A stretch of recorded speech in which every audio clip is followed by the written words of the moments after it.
Hello everyone, आज हम बात करेंगे कैल्शियम चैनल ब्लॉकर के बारे में, जो कि बीपी की दवा है, बीपी कम करने की दवाई है। लेकिन उससे पहले मैं आपको बता दूं कि दुनिया का एक नियम है कि वक्त के साथ आप हमेशा आगे बढ़ते रहिए, नहीं तो आप पीछे छूट जाएंगे और दुनिया आपको नकार देगी।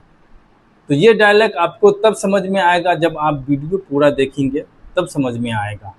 तो सबसे पहले हम बात करते हैं कैल्शियम चैनल ब्लॉकर, जो कि बीपी की दवा है। अभी भी आप किसी भी गांव में जाइए और पता कीजिए कि अगर गांव में सबसे ज़्यादा यूज़ होता है तो वो है एम्लोडिपिन और नेफोडिपिन। एम्लोडिपिन सबसे ज़्यादा यूज़ होता है, नेफोडिपिन थोड़ा कम है। लेकिन इस दवाई का सिर्फ और सिर्फ ये एंटी हाइपरटेंसिव दवाई है। ये बेसो कंस्ट्रक्शन को बेसोडाइलेटेशन कर देता है, बीपी कम कर देता है, और इसके अलावा कोई काम नहीं है। लेकिन जिसका लंबे समय तक बीपी बढ़ा रहता है, उसका किडनी भी खराब होने लगता है, उसको हार्ट अटैक का रिस्क होने लगता है, उसको स्ट्रोक होने का खतरा हो जाता है। तो ये तो सिर्फ एंटी हाइपरटेंशन ड्रग है और बहुत पुरानी दवाई है। जिस टाइम में ये दवाई बनी थी उस टाइम में कंपटीशन नहीं था, नो डाउट, और वो धड़ल्ले से मार्केट में हर जगह यही दवाई चलती थी।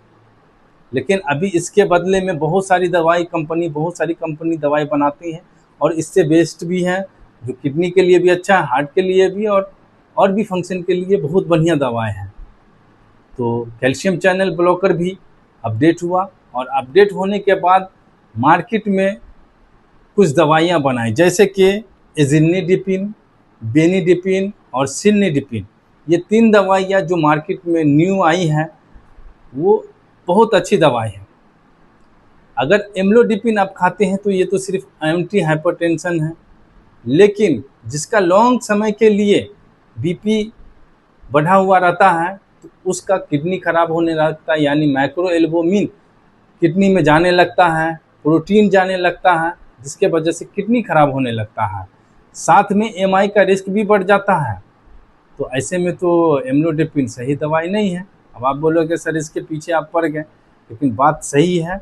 ये जो 3 दवाई आई है, एजिनिडिपिन, बेनिडिपिन और सिनिडिपिन, ये बेस्ट दवाई है उसी कंपनी की, यानी कैल्शियम चैनल ब्लॉकर की है। तो ये दवाई उससे बेस्ट है। ये दवाई क्या करता है कि ये तो एंटी हाइपरटेंशन तो है, ये है, बीपी तो कम करता ही है, साथ में किडनी में जो माइक्रो एल्बुमिन निकल रहा था और प्रोटीन निकल रहा था उसको ये रोकता है, जिसके वजह से किडनी हमारा सेफ होता है, किडनी हमारा सेफ जोन में रहता है, साथ में एमआई का रिस्क भी कम हो जाता है। तो ये तो अच्छी दवाई है। तो हमेशा मार्केट में अपडेट रहना चाहिए। अगर आप एम्लोडिपिन अभी तक खा रहे हैं तो उसको चेंज कीजिए, क्योंकि उससे अच्छी दवाई मार्केट में आ चुकी है।